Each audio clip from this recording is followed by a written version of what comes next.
have to write about love in some way in my writing, just because I feel like I'm surrounded by so much love, and I feel so much love for the people around me and for the things around me every day. I think that's a product of when I was in high school, I was such like an emo loser, and I was so edgy. I was like, I hate everything, I hate everyone. No one loves me, so I don't love anyone back. And now I look back and I'm like, girl, it's not that serious. Who are your first readers Well, besides yourself? my family doesn't.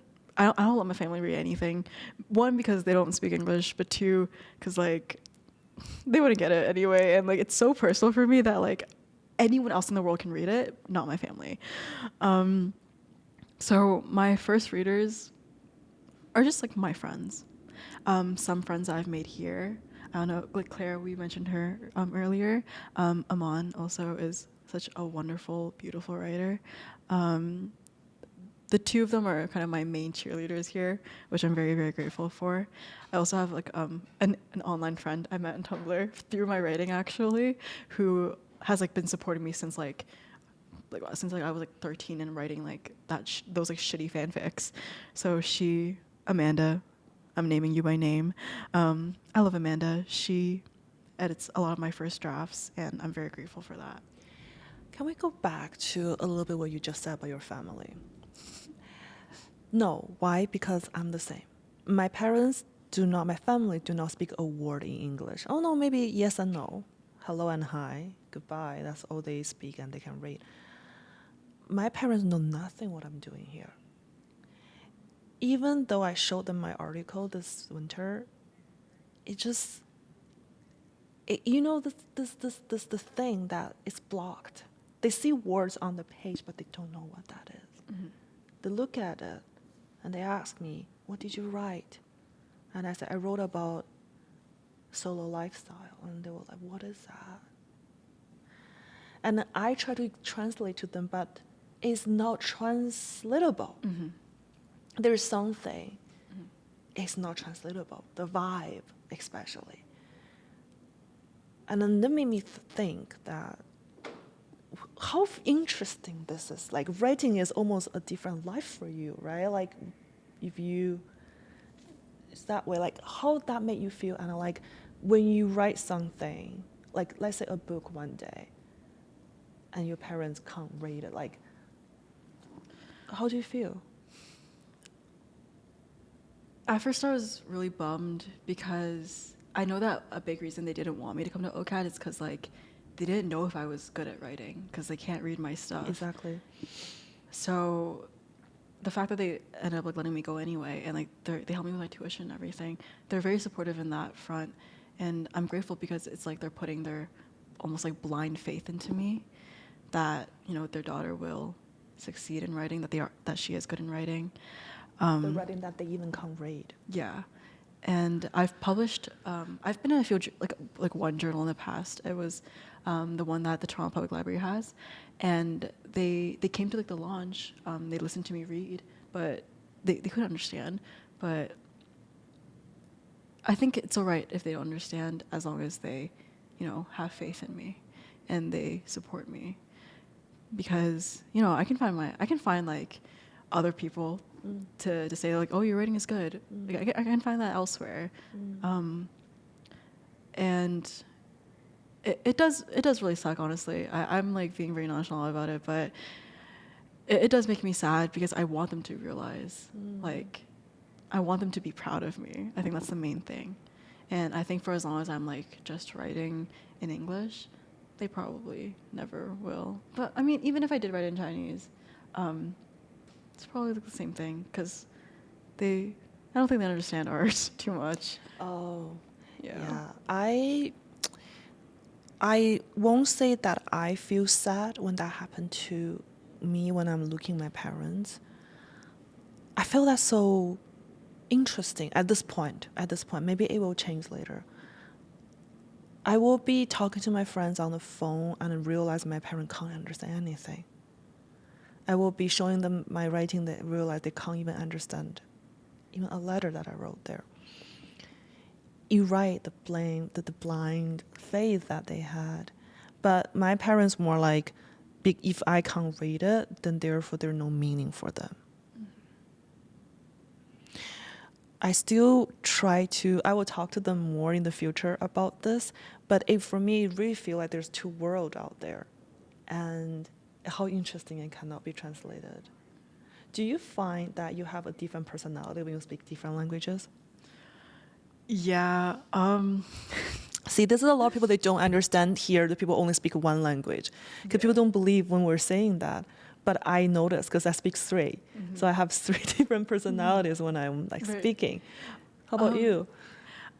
In English, I feel like I have a very Valley girl accent. I've been told like you hear the vocal fry.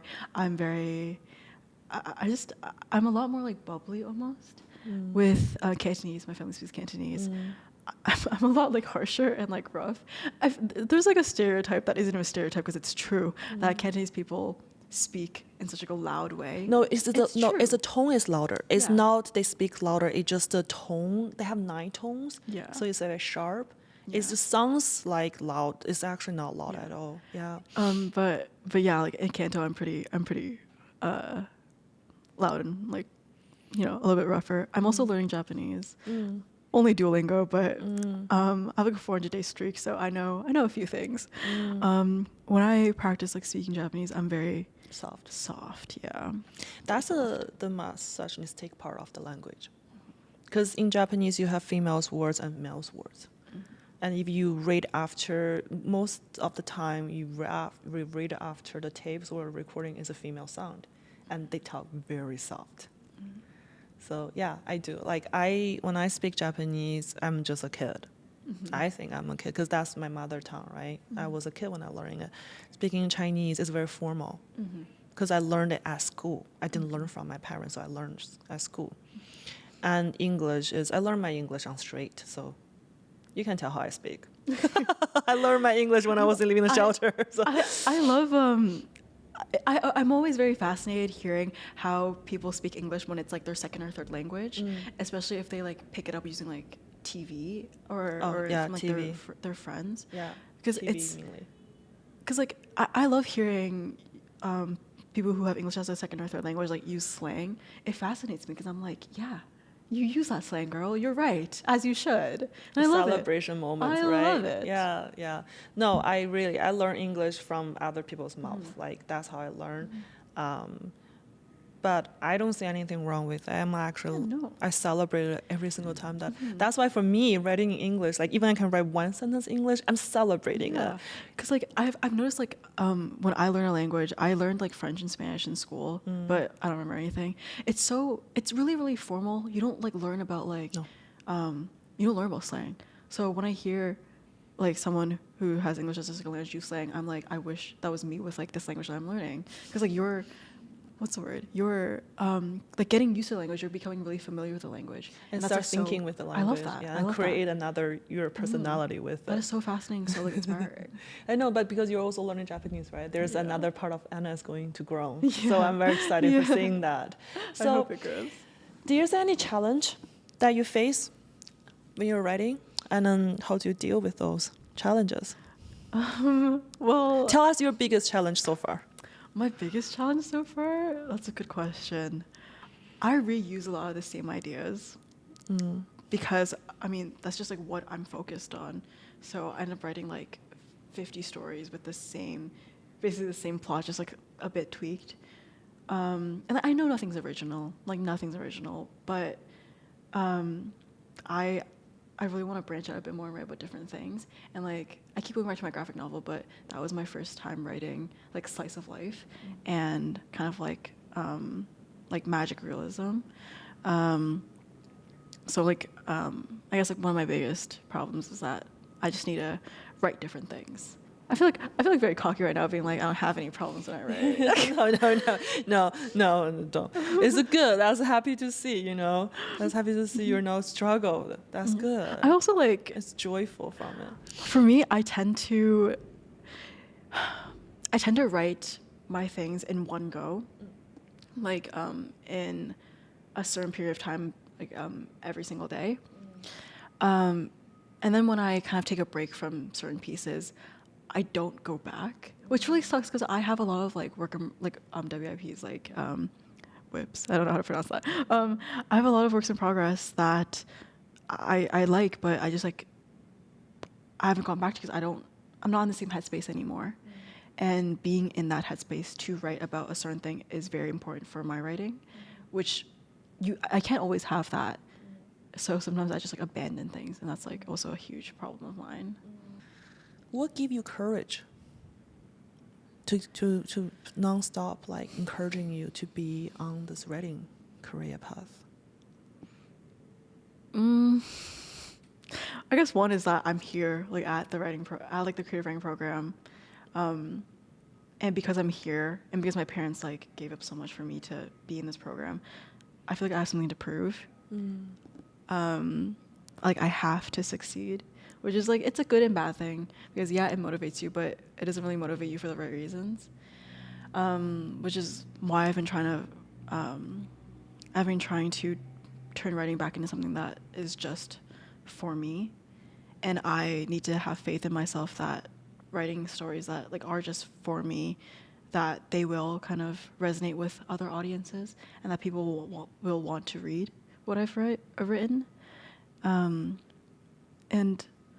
I guess I wouldn't necessarily say I have courage to continue this path, but it's that I've been on this path for so long that I don't know anything else like I do writing. And I've gone through phases where I just really hated writing, but it's like the best, like it's what I'm best at. And I've gone to a good point now that what motivates me to write is just that I have these ideas that I want to put out. And thankfully I've gotten to a point where I'm like, yeah, writing is fun again. So I've been able to do that and also like pursue other hobbies and passions on the side. And because of that, I've like been branching out to different things that aren't just writing. It's made me like just like love writing again. So I guess like my main motivation is just that I like it. I like writing these scenarios. I like feeling the things that I feel when I write and when I read my writing. So it's kind of like a mix of those things. I see. So, Anna, you mentioned actually at OCAD it helps you writing and everything. Can you share with us a little bit like your learning experience at OCAD creative writing program? How it goes so far? Like, I feel like I haven't really learned too much at OCAD.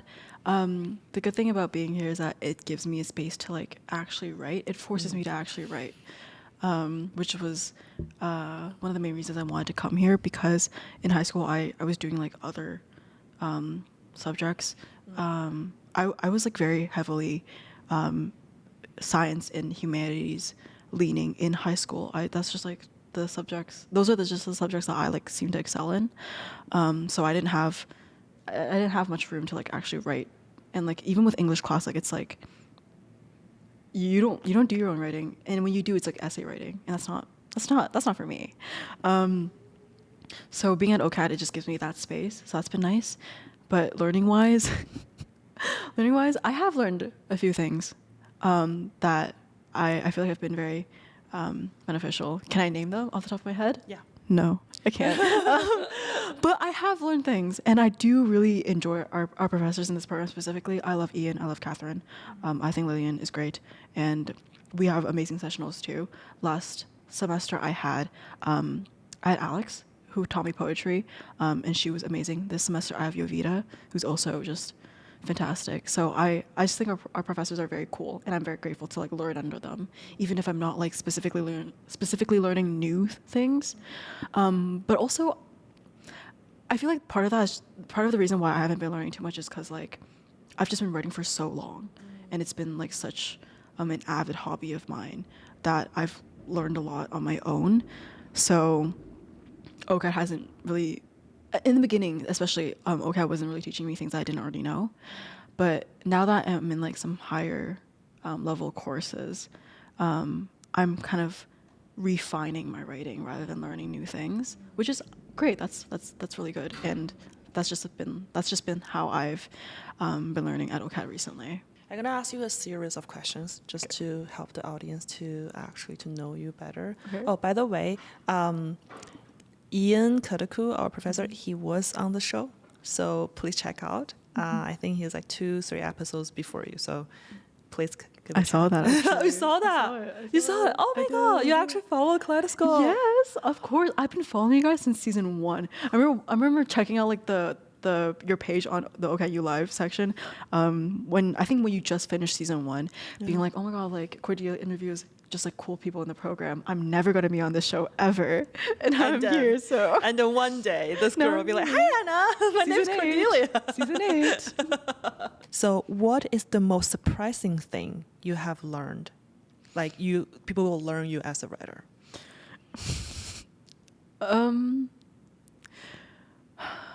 The surprising thing about me, I feel like I don't have too many surprises. I'm a very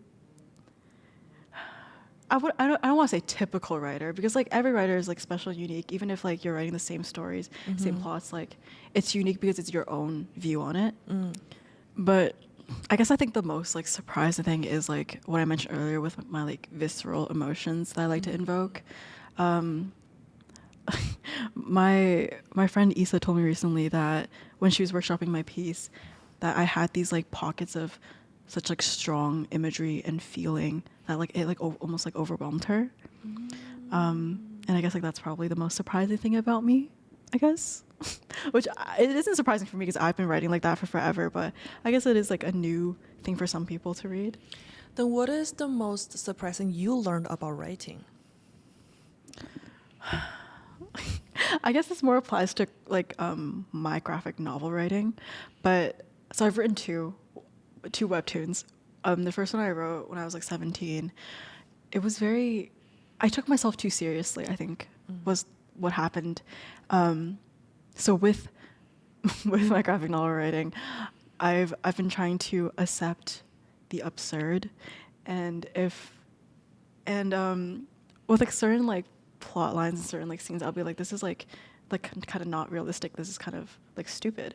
But I'm like, yeah, it's stupid and unrealistic, but that's what makes it fun. Like that's what makes it fun to read. So I guess like just not be so serious with myself and to not take my writing so seriously, especially poetry. And it's because like with poetry, it's like very concentrated. For me, it's like a very concentrated piece of like my feelings, and because of that, I can take it. It's a bit heavy, but I've learned to like. It can be. I've learned that writing can be heavy, but to give the reader some space to breathe. I think that's the biggest thing that I've learned. What, like what's the thing you will suggest to people who actually want to express their passions, their creativities? What suggestion you would give them? I think just do it. Just do it, girl. For me, I didn't mention this earlier, but like a huge problem with me when I write is that I need everything to be perfect on the first draft, which is so like, no, you don't. You don't need to be perfect on the first draft because that's what a first draft is for. But because I want things to be perfect, I just like, I avoid writing. I avoid doing the thing that I want to do, even though I think about it like all the time, because I'm so worried about it not being good the first time around. And 9 times out of 10, it's not going to be good first time around. So the odds are against you, girl. So just write your first draft, do your first draft, like step away for a little bit, and then just go back. Like you don't have to be perfect the first time around. No one's perfect the first time around.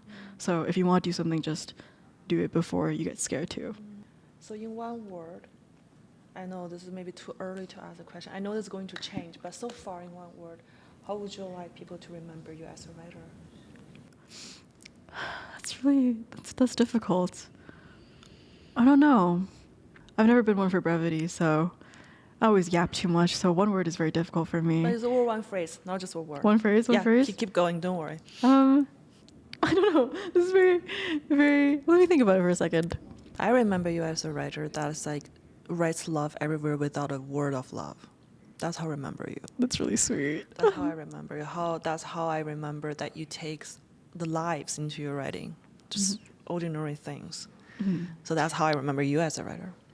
I guess I've never thought about it because when I'm writing, I don't think of myself. Like, yeah, I put a lot of myself into my writing, and I put a lot of my characters through the same things that I've been through. But my writing is just my writing, and then I am just me. So I guess rather than people remembering who I am as a writer, I want them to remember how my writing made them feel. We go back to your emotions, right? Yeah. Oh, definitely. Okay. And do you have any ideas for your first novel? Well, Yeah? Yes or no? Yes or no? yes. Okay, we don't need to share further. Yes. Keep it to yourself, right? Yeah, Okay. this intelligent Yeah. things as it is. So far, in this writing path, what is your biggest achievement so far? Biggest achievement. I guess my biggest achievement would be the fact that I learned to love writing again. I know it's not like a typical achievement, but it's an achievement. It is achievement. It is. It is. I will have to say, because I had a hard time to write after I came back from Asia. I'm just so done with everything here. I don't see anything meaningful anymore. And I was like, what the point of writing it down? And then people say, then that's why you write it down.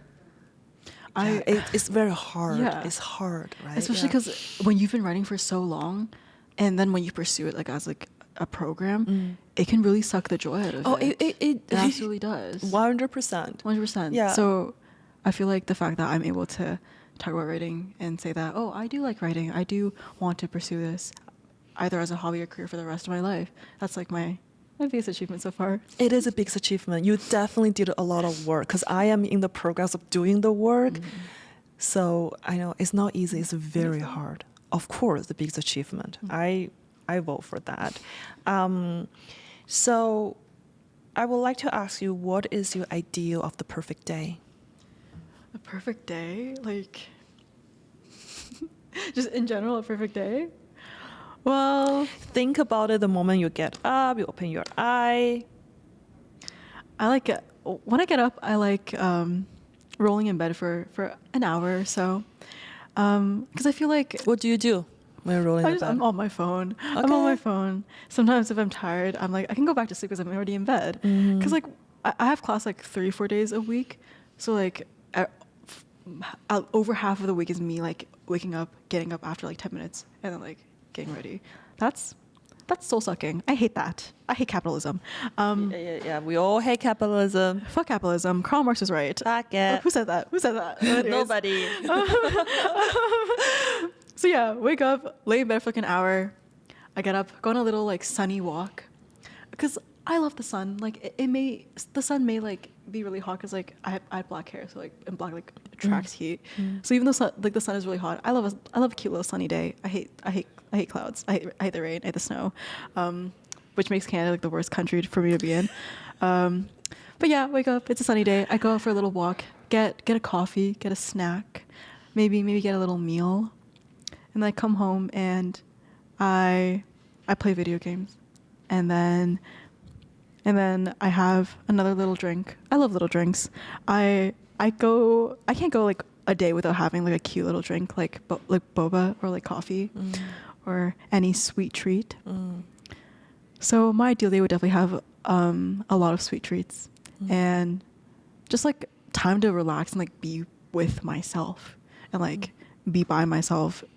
Because I feel like, I mean, like, being by myself is fun. I'm totally fine with being like alone, and just like having a day where it's all about me, and I get to do whatever I want. Because I love my friends, I see them a lot, but because I see them a lot, that makes me cherish like alone time. So my perfect day would be a lot of laziness and loneliness, but not loneliness, just being alone. Alone time, yeah. Okay, great. No writing. Your perfect is no writing. No writing. Okay. So on perfect day, you have to write then. Yeah. But I feel like those are the days that I write the best because like it's an unperfect day. Yeah, when do you feel you're at the best? I definitely wrote a lot more when I was unhappy. When I was very, very not mentally well. Yeah. Because like writing was like an outlet for me to not only get my emotions out, Yeah. but also to like be someone else. Yeah. Because like I don't do inserts anymore, thankfully, but I still get to like live through my main character and just like what they're doing in my writing. I'm a lot happier now, obviously, and because of that, I've been able to kind of just like live my life more outside of writing. And I feel like that's okay because writing consumes so much of me, especially during the pandemic. I was writing every day. It sucks to say. I don't want to say that my best writing comes when I'm not well, because I don't want that to like I don't want to speak that into existence. That's not true. I think like having a calm and like clear mind after something bad happens is probably when I write about that thing the best. So going back to like my falling out with my best friend years ago, it's only now that I'm writing about that situation well, because I'm so far removed from it now, that I can look back on it from a more kind of objective lens, rather than just me looking back being like, I hate her, I hate that she left me, blah blah blah, I hate myself for letting her leave, whatever. So I guess my writing does come best when I'm just healed, and that's such like a boo, boring, overdone. That's such a boring answer, but it's true. No. Like I hear you. When you're healed, you write better because you're writing from a clear mind. You're not just so consumed by your feelings. So yeah, I guess that's what it is. Yeah, definitely. Okay, last question, Anna. Why do you write? Why do I write? I ask myself that all the time. I guess in the beginning I wrote because I was really unsatisfied with myself as a person, and like I just said, writing and reading gave me an avenue to be someone else.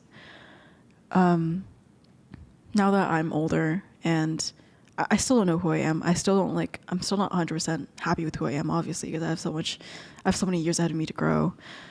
I write just because I can, and I want to. And I feel like that's it's like saying that, putting it that way is like selfish or whatever, but it's good to be selfish once in a while, especially when it's like your hobby, when it's like something you want to pursue. Like, be selfish. Like, you can write just because you want to write. I do that. I mean, it's also like cliche, but I write because I like connecting with people. No, it's and not cliche that's at all. definitely, I've definitely realized that a lot more since I came to OCAD, and like was in a program with other writers. In high school, I was like the only person that wrote anything. So writing has led me to a lot of people in my life, and it's allowed me to connect with a lot of people in my life. I mentioned Amanda earlier. I would have never met her, and she's one of my best friends. I would have never met her if I didn't start writing and posting my writing. So part of why I write is because I want to, but also part of that is that I want to continue making those connections and continue kind of archiving my memory and my life through my writing, bit by bit. Guys, isn't Anna amazing? Stop. No, never. Stop. Thank you so much. Thank I know you. it's not easy to share, and thank you for being so generous. Thank you for being so, willing and, generous to share everything here. And I have to say this. I noticed that for females, we're being told we can't be selfless, right? When female are talking about self-love, self-care, and immediately will be a man or someone else jump out being like, that you're being selfish. You're not a good mom. You're not a good daughter or something. So I feel like want the audience, whoever is out there, to know that like we are females, especially East Asians, we are the most allowed to be selfish. Like whatever definition that is, we really need to take care of ourselves first. And if we take care of ourselves, heal, and we eventually heal the whole family and the whole generation. I think especially when you come from an immigrant family. Yes. My parents I'm a second-gen immigrant. My parents immigrated first. Yep. I've noticed that a lot of like my friends and I, we feel this pressure to be successful and succeed and make up a lot of money to kind of repay what our parents did for us. And I'm not saying you should not do that. You should do that if your parents are good parents and you love them. Like, part of that, yeah, be successful, like help them out the way they helped you and raised you.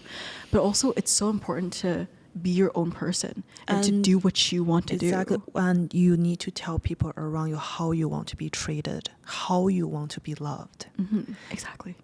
How you want to be loved is such like a beautiful way to put it, because there's this quote from Perks of Being a Wallflower where one of the characters says, we accept the love we think we deserve. And that is so true. And I feel like as I get older, I'm realizing like setting these boundaries is so important, and realizing your worth is so important, especially when it comes to love. It is. We have to love ourselves first. We have to know how to deal with ourselves first. We have to know how to appreciate ourselves first. And then knowing how we want other people to appreciate us, how I want other people to treat us, how I want to be loved by others. It's always about ourselves. That's why I think writing is helping us realizing those when we're making those characters in our writings. Like when I first decided to come to OCAD, that was my first time really living for myself, because up until then I was so focused on like studying, getting good grades, but not because like, well, part of it was, yeah, I liked getting good grades. I liked being the best in terms of like marks and whatever. But a large part of that was because I didn't want to disappoint my parents, because I want to make them proud. And I still do. I don't think I'll ever stop wanting to make them proud. But a lot of like what I've been trying to do since I like entered uni is that I want to make myself proud too. Yes, make yourself proud. Yeah. Like I realized that my parents can understand that no matter what I do, they won't be proud, like the really proud, because they're not understanding. So I'm like, fuck it, so whatever. Exactly. Do whatever the hell you want. Exactly. So thank you again, Anna, for being here at this moment with us, and thank you all for watching or listening. I will see you again soon in our next episode of the Kaleidoscope. Bye bye.